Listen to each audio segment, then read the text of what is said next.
I'm Garth, by the way. I'm the animation tutor, and yeah, I've been teaching animation for, well, let's just have this open. Why not? I've been teaching animation in a variety of different formats for quite a few years now. I think it's been almost 10 years, actually, maybe a little over 10 years. I graduated from Sheridan Animation a while back before the acceptance rates have gone through the roof. And let's see. I've sort of had a very untraditional path. I've been actually freelancing as an animator and illustrator, and painter, and music video background painter, for quite a while now.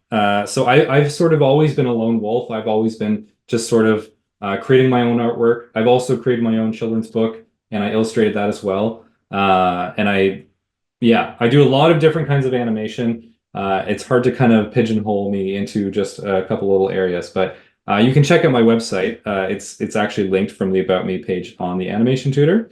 Um, so yeah, and at any point in time, if anyone has any questions, feel free to just raise your hand. That works really well, or you can just send a message in the chat. I've now got it open and nicely organized here. Daniel says, "What's the name of your children's book?" So I have to. It's self-published, so you really got to search for it. But it's called Saney and the Window Jet Brothers. It's actually easier to see little bits of it on my website. But if you really want to go and search for it, it's a bizarre title. I should have shortened the title, but that's it. I don't know. Maybe there's some pictures of me holding it on the internet. I have no idea. But anyway, so you can go to have a look at that. Okay.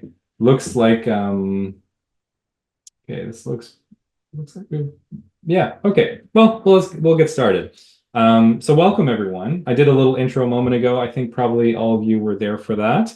Um, so yeah, in terms of teaching, I really I don't know why, but it I love teaching and working with students because it kind of helps me remember all the things that we learned at Sheridan. Because there's this real tendency when you've been out of school for a while to start to kind of lose some of it. I don't know if anyone has an experience that is like this, but and a lot of people have this with driving, right? You learn to drive, and then every year after that, 10 years after you've got your driver's license, you start to just develop a little the odd bad habit here and there. You start doing some of the things that you were told that you should do in driver's training, right? I feel like that's kind of how I feel about animation. I feel like, teaching it has really helped me reflect in my own artistic practice. I'm always kind of thinking and rethinking and reconsidering all the different ways that we improve our abilities in art. And this is especially important now that, as probably most of you know, but it's just got. By the way, everyone, just let me know what schools you're applying to in the chat. I'd love to hear all the different schools. Sometimes there's a few that I haven't even heard of, but usually, I mean, pretty much all of you are probably going to say Sheridan. A lot of folks are trying to apply to Sheridan College in Oakville, Ontario. And yeah, it's just gotten so difficult. As many of you know, it's super competitive. It's way more competitive than when I was applying. And it was still competitive back then. When I was in my year, the acceptance rate, this is going to blow your minds if any of you have actually applied in recent years and you know how difficult it is. But it was 76%. 76% was the passing grade. So things have changed. Um, but yeah, now for domestic students, it's basically hovering around like 87 to like 93. Let's hope that it drops a little bit because I think there was a bit of a bubble due to COVID, but we'll see. Whereas for international students, it's even harder. So now the nice thing though, the good news is that there's also a ton of different places to learn from. Um, well, for example, even what I do as an animation tutor, this kind of thing didn't really exist when I was applying. And people didn't really post their portfolios online. I know it's hard to believe, but that wasn't really a thing. So yeah, there's just so much more knowledge and awareness out there now that it's incredible, it's inspiring. You can always find great tutorials, great artwork from other students, but then it's a bit intimidating, right? It's kind of then the pressure's on you to kind of improve upon that or to be as good or whatever. It's hard. It's hard. It's amazing because the knowledge is there, but it's hard to apply all of it into your own work and grow from it and be in that top, 5 to 10%. That's crazy. It's so wild. So, anyways, I want to help everyone out here and give them a few tips for what you can do to have a successful summer with your animation portfolio. Because now is an amazing time to crack away at this. Because when school starts next year, I mean, maybe some of you are done high school, or maybe some of you are done even college programs. I know one of you that are. So but maybe you have a busy next year and it's hard to kind of start only when you get the portfolio requirements. Most of the animation portfolios in the world uh, they don't change that much. There's maybe one little detail that's different from year to year, but overall they don't really change. They're very, very similar each year. So with Sheridan, you can do almost all of the assignments already. So anyways, can everyone see my slideshow here? Just give me a thumbs up or say yes in the chat. Just making sure. Great. Okay, thanks, Rebecca. Um, I pepper this presentation with a whole bunch of animated GIFs so that everyone can stay awake. But okay, so I mean, some of this is very obvious, but why should you work on your portfolio over the summer? Again, you're going to do your future self a huge service by getting started now. It'll be so much easier if you can take at least some of the pressure off of you from September to application times around usually February, March for some portfolios like Gobelins. Um, most portfolios are around there. So it seems like a lot of time, but the sooner that you can get started, the better. So many successful students that I've interviewed have reported that getting started as soon as possible and picking away at their skills gradually is a huge benefit. And that was such a good idea. A lot of them schedule really intensely too, right? So they make sure that they've kind of, they've started it the previous year and they're gradually working towards it. So again, you can't do yourself a better service than starting as soon as you can. And also, even while you're enjoying your summer, there's always a little bit here and there of time that you can use to do this. And honestly, it doesn't really need to feel, yeah, this is the next one. It doesn't really need to feel like work, right? This is this is super fun. I know it's like it is work. It's like you're doing all these kind of required things, and some of it might be more work. Like for many students are weak in perspective drawing. So that's something that maybe that feels a little bit more like work. But if you balance that out with other work like character design, character lineups, things like that, that's great. And it doesn't have to feel like work. And yeah, again, as I stated, the portfolio requirements don't really change. So you don't really need to wait for Sheridan. You need to wait maybe on the storyboard, but it doesn't mean you can't practice drawing I mean, there's really only one or two characters that they kind of switch between each year, right? So you can still practice drawing those characters. That's something you could do now. But also the short animation, there's 3 objects and it just cycles, right? So as far as we know, that's what they're probably going to continue to do. So, there's and you could probably guess too what the next year is going to be, but so yeah, what strategies can help you? I'm a big fan of SMART goals. I generally don't like acronyms, but in this case, I feel like this is something that has really stuck with me. Um, and so maybe some of you have done exercises that have used this kind of the idea of the SMART goals, but we'll just go through it very briefly. Oh, here's one more. Wow, so many past students here. This is so great. Thanks for coming, everybody. Welcome, Gia. You just came in. Hopefully you can hear me. Um, yeah, so I'm just going to go through each of these and I'm going to apply them to this specific case. So in terms of making SMART goals, so the specific is pretty obvious, but you have very, very specific goals. So it's not just like write a story and make characters and make background. Like that's way too vague. Like specifically, what are you going to do, right? Like how of that whole story package you might make for your personal work, what actual pieces do you want to put into that? What are those concrete different steps that you want to block that out into?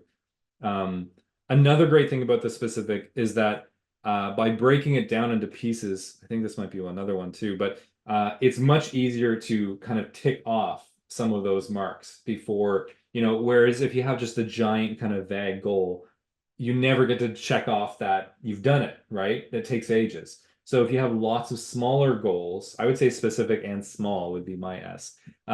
Is that you break it down into bite-sized pieces and then you pick away at each of those littler goals, right? That's a great way to do it.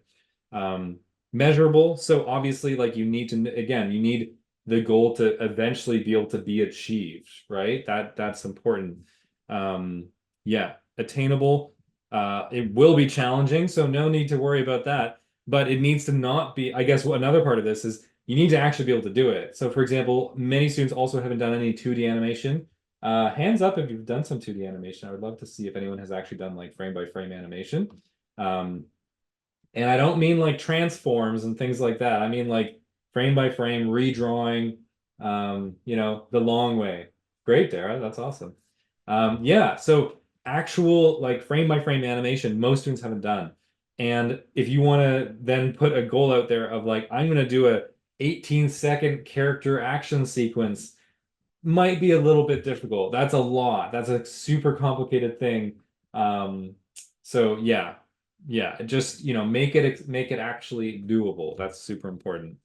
Um, yeah, this one I've always found the least important. I don't know. Obviously, if you're making a goal, it's relevant to what you're doing, but yeah, and you need a deadline for that. I'm such a big fan of deadlines. Um, and honestly, this is a big thing that I kind of work with students on is having consistent sort of deadlines where, it there's a delicate balance, right? You don't want to have super hard deadlines that if you miss them, you're going to be crushed and you're going to feel like, wow, I'm so lazy, I didn't do it, blah, blah, blah. You don't want to have that hard of a deadline. You want just enough of a hard deadline to get your butt in gear to actually do it. But I do believe in like, sometimes if you're just forcing yourself to do it just to meet the deadline and your work is suffering as a result, obviously there's an edge to that. Yeah, you need to be somewhat lenient and also somewhat tough on yourself. There's a careful balance there. There's a careful balance with everything. So, okay. So, yeah, accountability. I'm a huge fan of accountability. Obviously, your friends, parents, I provide accountability for my students. Tell your community about it. And I say that community because maybe that means your friend group, your local friend group, or maybe if you have a big online following or something, you post it out into the world and you tell folks like, this is what I'm doing. Just put it out there because I want some accountability. Accountability is great. It's part of that.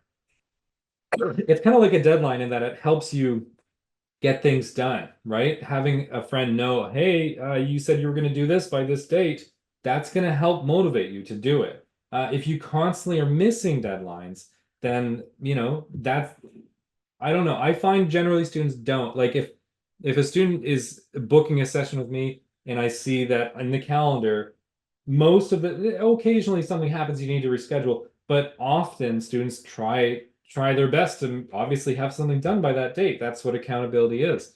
So it just gives you that extra little bit of pressure to make it happen. Yeah, and again, personal work can be targeted during the summertime, so that it's the most fun. I'm a big fan of it. Like I don't want all of you to just be working all summer and just like, killing yourself over your portfolio. But if you're going to do anything, you want to have like a great time with your summer, then do the work that's really fun that you enjoy. So your personal work that's what it should do. It should express your enjoyment of your art, of animation. That's a huge part of the personal work, and I think that translates. They see that. Um, yeah, obviously it's the most basic one. I should have started with this one. Making a schedule. Making a schedule is going to help keep you on track. So yeah, that's obviously super important. It doesn't even need to be said, but it does need to be echoed. Often we know what we need to do, but we still need someone to help us get there. So yeah, absolutely important to restate it. Um, This is an optional one, but I kind of like integrating a bit of a prize or some kind of like incentive to just give you that extra little push to kind of get things done. Um, Maybe it could be as simple as like getting an art book of a movie that you really like something like that. That's like, okay, when I do this bit, when I reach this big milestone at the end of July, I'm going to get that art book and there, I'm going to treat myself and it's going to be great, right? Something like that. Or it could be less materialistic. I don't know. It's up to you. Okay. Yeah. So I've talked about this, but again, like choose the things that are fun, but also let's remind ourselves that this is animation. This is probably the most fun pre-college, pre-university application you're ever going to make. Like think about what the alternatives could be, folks, like accounting, in insurance. I don't even know if people go to school for insurance, but I assume so. That stuff is exponentially more uninteresting. It's all just grades. It's just grades and sort of maybe extracurriculars in some case. But in this case, you actually get to draw and you get to kind of prove your ability through the product itself. That is incredible. That's honestly why I've always loved art, is that there's no way to obscure something or like maybe if you're not very salesy, you're not good at marketing, or maybe like you're not good at selling your skills, then you will suffer. But in this specific medium, your work speaks for you. So do great work, make great work that you're super passionate about and you love doing, and that's awesome. So I just like reminding students of this because sometimes in the deep portfolio season of January or early February, it's easy to lose touch and to just be like, just yeah, just sweating and crying and just working on your portfolio in that deep time where you're just working so many hours a day. I know some of you folks that I've had previously have been in this state. But this is as fun as it gets as far as like a pre-college application goes. So, okay, some great project ideas for your portfolio. So these are more specific to Sheridan, but nonetheless, these are the ones that you can do. This one you can't really do unless, again, like I said earlier, you can practice drawing the characters, but that's kind of it. The short animation. So this year that just passed, we had the walkie-talkie. Sorry if anyone doesn't know these objects, but there's three objects that Sheridan cycles through to make their portfolio. So this year it was the walkie-talkie. The previous year is the juice box. So it's very likely going to be the USB key next year, but I don't know. Maybe they'll trip us all up and change it, but probably that would be my guess.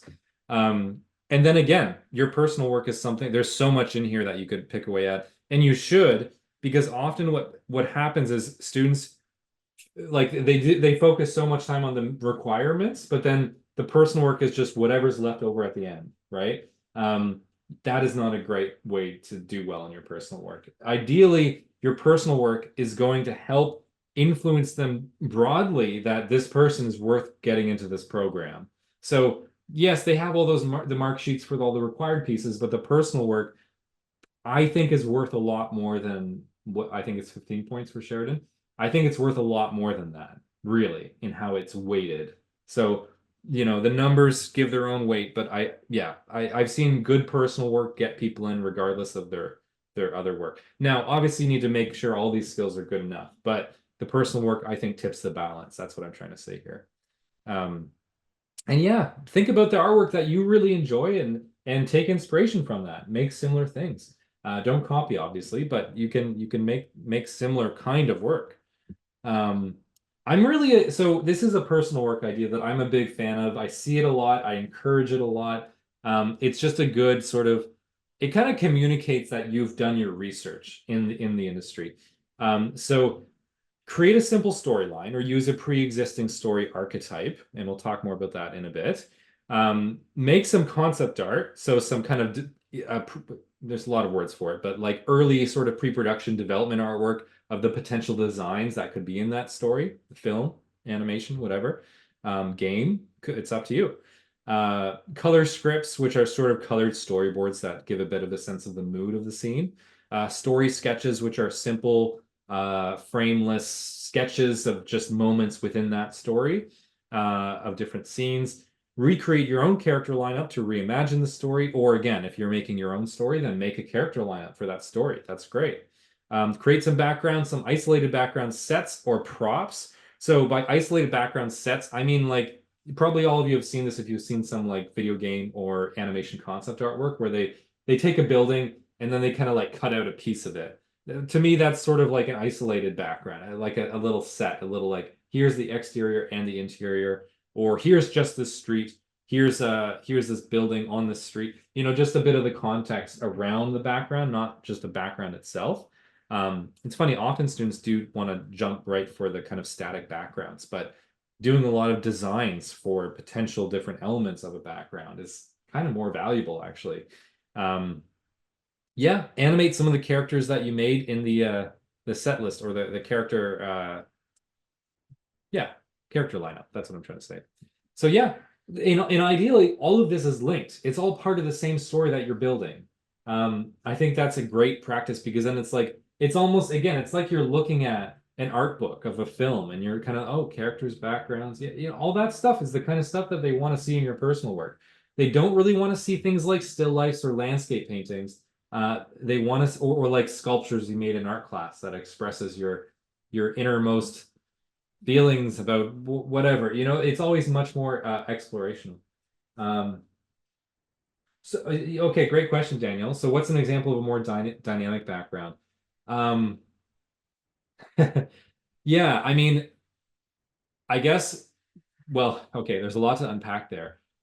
Ideally, with your background, like, I mean, more like pick apart the background in elements and kind of isolate those elements and then do multiple iterations of them. That's one answer. Another answer is that if you are trying to make a background, but you want to make it more dynamic, you just want to make it, then think about you kind of have to amp up the story a bit. You need to give the setting a bit of extra spice. I often encourage students to pick a couple adjectives to attach to their setting so that it can kind of flavor it with like, oh, this is an aggravated building or a vacant building or a derelict building. Like give it a bit of context and an adjective to kind of give it a little story, just a little push so it's not neutral. Neutrality is the worst thing. That's what you don't want to do. Um, okay, so Aquila, not sure if I'm pronouncing your name right, but would it be good to adapt a pre-existing story or encourage original stories?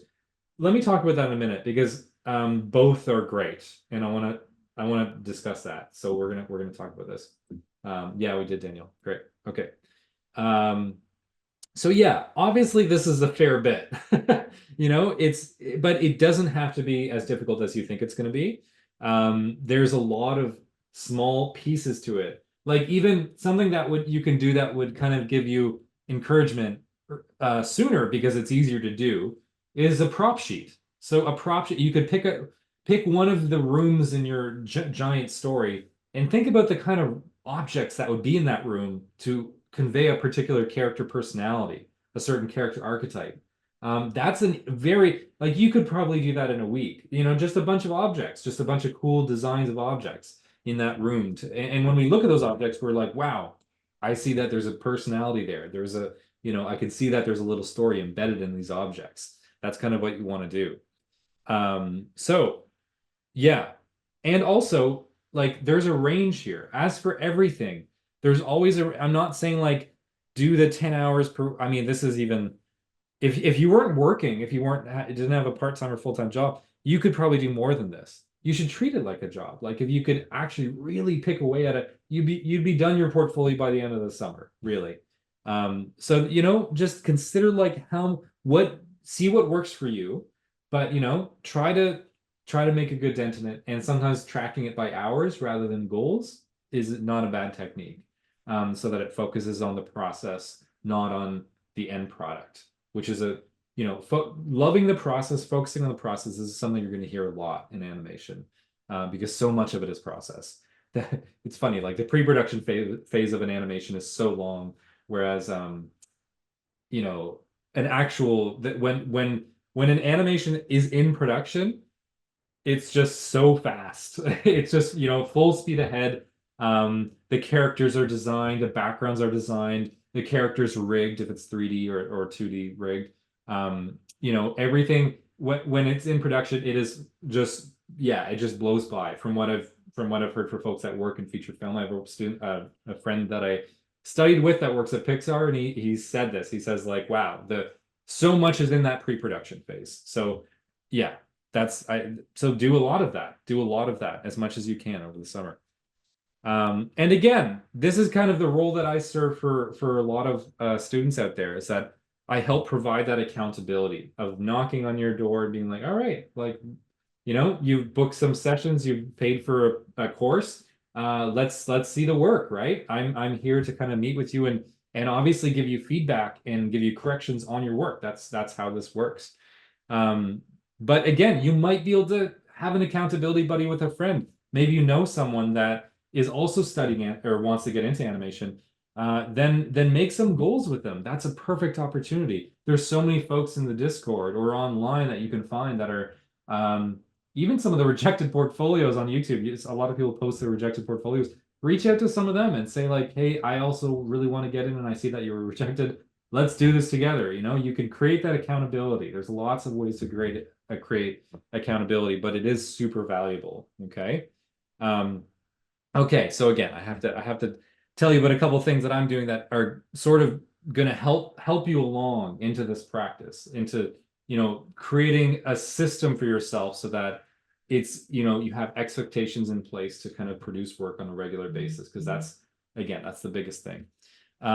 So if you really want to like basically, my goal for my virtual animation summer camp actually is for you to basically finish your personal work. That's the way that I built it out is that there's enough work in that course to kind of like for you to be done your personal work by the end of the summer if you're working all the time that I'm recommending everyone does. But yeah, so your personal work, if you can have that out of the way, that's great. Then you just are doing the required pieces over the summer or over the fall and winter, right? That's a really great scenario to be in because honestly, a lot of them don't take that much time. They just take a bit of repetition, like the hand drawing, the life drawing. The life drawing, I mean, you should be starting now on pretty much doing a little bit every week. And then by the time it's February, have hundreds and hundreds of different life drawings that you've done that you can choose for your top four, right? So yeah, personal work, virtual animation summer camp, and you can see this on my website, all the details about it. It's 3 weeks long, and that's kind of how I've structured the course. And okay, I said we were going to talk about story archetypes versus your original stories. Story archetypes are actually such a great cheat code for all of you to kind of like have a structure in place so that you don't have to necessarily because so I guess let's reverse that. So say you're writing your own story and your goal is to make this big pitch package for your own story. The problem with that, I mean, it's a great idea and great practice, absolutely. But you need to make sure that you really hit all the different story beats and character archetypes that you would see in an animation.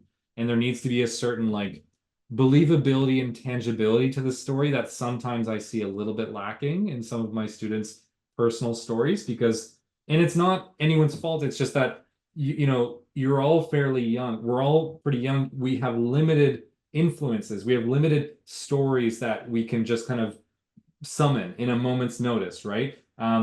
Ideally, like from studying storytelling, and I can give you lots of tips about how to do that.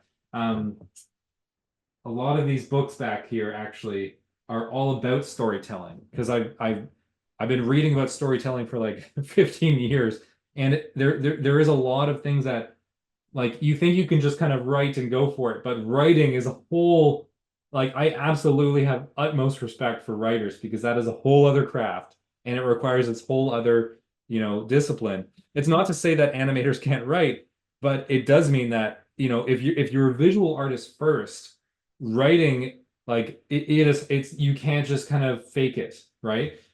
So using a story archetype such as a folk tale. So the virtual summer camp is built out of a folk tale. It's based out of it's called Vasilisa the Beautiful. It has Baba Yaga in it. Maybe let me know if you've heard of Baba Yaga. I'm so curious about this. But it's a great folk tale, and there's like a hero, there's a villain, and then there's henchmen. There's a whole bunch of different characters. There's mere characters, which is a whole other thing that you should read about. There's a great set list that's pre-existing. And the nice thing is, as Disney kind of did a lot, really, like so many Disney stories were repackaged. Probably a lot of you know this. Like they took an old folk tale and they gave it kind of a new skin, I guess you could say.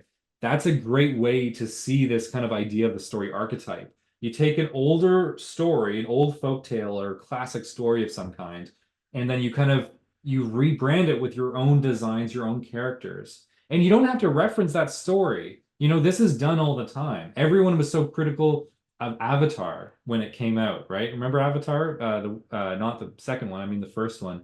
They said, "Oh, this is ripping off Pocahontas." Right? Does anyone remember this whole dialogue that happened around Avatar? I'm not sure if this is a thing that people actually have heard about, but yeah. So when Avatar came out, everyone said this is just Pocahontas rebranded, and I was thinking to myself like this is this is missing the point. Like every story is rebranded in some capacity. There's elements, there's seeds of each story in so many other stories that you can't say that, oh, this is this typical story of an outsider coming into this like close community and kind of reviving.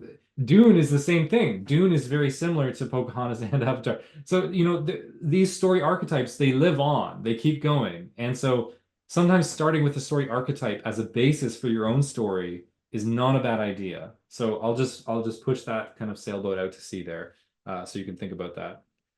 Just some other things I'm doing. So if you want to develop your whole sketchbook this summer, I have two 4-week classes. One is observational sketching, one is imaginative sketching. And again, the idea of this is that by the end of those courses, your sketchbook is done. That's nothing more that needs to be added to it. Yeah, I mean, a lot of folks, I look at student portfolios all the time, and prior to doing the shared portfolio requirements, like I see very few backgrounds. I see very few examples of applying perspective because it's a little more technical, it's a little harder, it's a little more. I always joke that it's a little mathy, but not really. It is more technical though. And so if you're feeling, and the other thing is that most high school programs don't really prepare students to draw in perspective. You maybe draw some boxes in space, maybe draw a little house, but you're not really drawing in perspective in the way that you need to kind of get into a competitive program like animation. So Perspective One Introduction is a course that I made that's helping to kind of bridge that gap a little bit. Um, some of you are actually in this here, but personal mentorships, how it works is I have a meeting with you, and then we kind of develop some goals together, and I set out a bit of a pathway for you to be able to follow along, so that you have some accountability, you have actual homework that's preset that's not preset, it's customized to your individual goals or your skill levels. That's the idea of a personal mentorship. Um, and of course, life drawing. I'm teaching a group class of figure drawing and anatomy soon, and it's heavily discounted right now, actually. So this is another thing that you could do that I have coming up. So lots of different options here, but no matter where you're at, we've got something for you. So yeah, here's my little drawing that I made of the portfolio process, drawn in 100% accurate realism. Any questions about anything? That's kind of my presentation. Feel free to type in the chat, or you can raise your hand. Just to kind of close here, you've got 2 months ahead of yourselves, right? So well, actually, it's more like 2.5 at this point. I guess probably some folks might even still be in school in some capacity, but you've got a good whack of time here that if you use productively and just kind of, again, just pick away at these things. You don't need to be like super intense about it. You could choose the easy of the easy, medium, hard that I set out for you. So you don't have to be working like crazy. You don't have to just be not having a summer. Just make this part of your summer. Make it fun. And it will fly by, and you'll have so much more completed before the portfolio requirements are even released. That's the best case scenario that I really recommend, is that by the time the portfolio comes out, it usually comes out mid-October, you've already done so much, right? You have so much that you're like, okay, great. I can put that aside. I don't need to do that anymore. Okay, good. A couple questions. Gia, for character design, how do I go about making them more unique but still simple? This is a good. Yes, it's that the simplicity is more of like a you don't necessarily need them simple. They don't have to be simple. They need to kind of they need to be sort of like I guess elegant is maybe a better word. Like they need to communicate a whole little life in them, right? You want your characters to feel full of life, and that is a hard thing to kind of break apart as a concept. But I mean, starting with again, a good this is kind of why I'm a big fan of the story archetype idea, because you have these kind of preset characters now, and this is why, like for Disney's sake, just going back to Disney again, it's so easy to think about like some of the villain characters and be like, okay, great. Like we know this villain's role in the story. It's very clear, it's very set out. So now we can have as much fun as possible with like exaggerating the shape language, exaggerating the various internal designs to kind of make that archetype as clear as possible so that as soon as we look at that character, we're like, wow, that is a villain. We can tell, right? Um, so, but also, Gia, on a more practical short-term level, um, this is both for improving character design, but also improving your shape language generally. I'm a huge fan of doing tons of studies of existing character designs. Probably we did some of this together, I'm not sure. But yeah, if you check out, it's actually very easy to site to find, but what is it called? Character design references, I believe it's called. It began as a Pinterest, and now it's like a whole website, and it's incredible. It's got so much resources, but yeah, there's tons of character designers' work on there.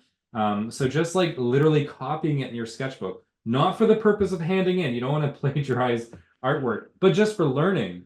Copying existing character designers' work is one of the quickest ways to improve. That's how I learned color theory really quickly, was by doing master studies of really great painters' works. So those kind of practices where you're actually physically copying. I know it's not the most interesting and you want to do your own work and yada yada, but it is super valuable. It'll help you increase your ability with character design because sometimes it's just about kind of learning the language of it and kind of like understanding all the different eyes and noses and head shapes you can do. And sometimes by drawing other artists' work, um, like I often find that I'm drawing characters that I never would have come up with on my own just because it's outside of my sort of design repertoire. So yeah, for just improving generally, draw existing check out Klaus. I love Klaus. The character designs in Klaus are fantastic. So like look at some of those characters and kind of just draw them. Even some of the ones that didn't make it that were just kind of yeah, they're just sorry, somebody changed the caption language. I'm just not sure what that means. But anyways, yeah, like study some of those characters, whether they made it into the final film or not. That's a huge thing. Is Croquis Cafe a good resource for figure drawings if you can't go to an in-person classes? Um, yeah, yeah, they're not bad. I've I like a few others to be honest. But Croquis Cafe is fine, yeah, and it's good value. They're very weird. I don't know if anyone's ever had to email Croquis Cafe. They're very strange people. But nonetheless, if you don't have to worry about that, you're just signing up for their online resources, then it's all good. But definitely never ever speak to those people. I find them extremely aggressive.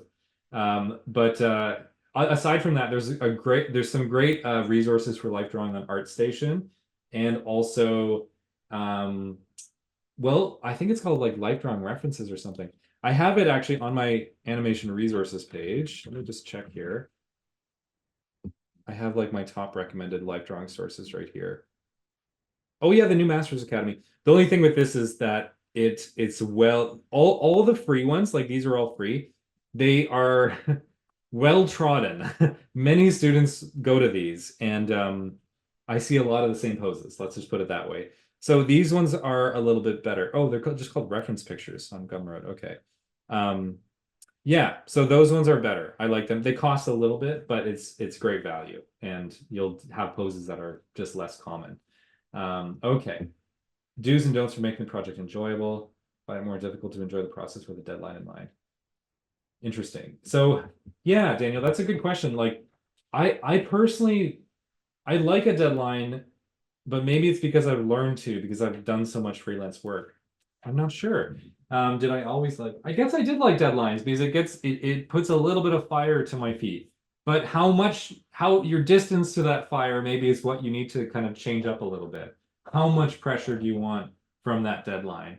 Um, and the process enjoyable, again, like for me, I say it's like working within a story, like using a story, using that story archetype, and kind of elaborating on it, building out characters, building location. Whenever you get bored of one thing, you can easily switch gears because there's so many different things involved in making a story. You could even do a map. I love to see maps, like little overhead maps of like the world that you're building. Something like that can really, in fact, doing a map is great because it also gives you a lot of creative ideas in the process of it. So yeah, some those things I find make it more enjoyable for me. Also, switching though, I'm a big fan of switching gears when you get too stuck in something. You kind of need to break your objective view of it. So switching and doing another project, I find that helps a lot. So yeah, hope that helps a little bit. Thanks for making the presentation. Yep, I'll email it to you, no problem. Oh, that's a direct message. Anyone else have any questions that have spawned in the process? Yeah, seems like mostly quiet. Any shy folks want to ask a question that you've been just boiling to ask this whole time, but you're too shy to type? I know that feeling. I've been in many classes too. Okay. Great, everyone. Well, I hope this was helpful. Probably some of it is review, but some of these things are just nice to have echoed, right? Sometimes by hearing them again and again, that's kind of what it takes to really get it in our mind. So, yeah, I hope this was helpful. And again, if you wanna just have a look at some of the different courses I offer, different mentorships, it's all here. I am having a pretty big discount right now. So it's just a little summer sale that I'm doing, this 10 to 15% off. Um, so yeah, I have a whole bunch of courses in different areas. So just have a look. You can click on any of them and kind of read through. Um, yeah. Yeah, that's basically, and then the mentorships are down here, by the way, they're much further down. That's what I mentioned. So with the personal mentorships, you can just book as many sessions as you'd like, and then you could span that over as many months as you'd like. It's really up to you. So much about sort of this, my online teaching is very scalable and modular. So it's very easy to kind of choose your own adventure, I guess. I've always wanted something like that, so I decided to make it. You know. Okay, great. Thanks everyone for coming. Thanks to all my students that have come. That's awesome. It's great to see some familiar names. Okay, take care, folks.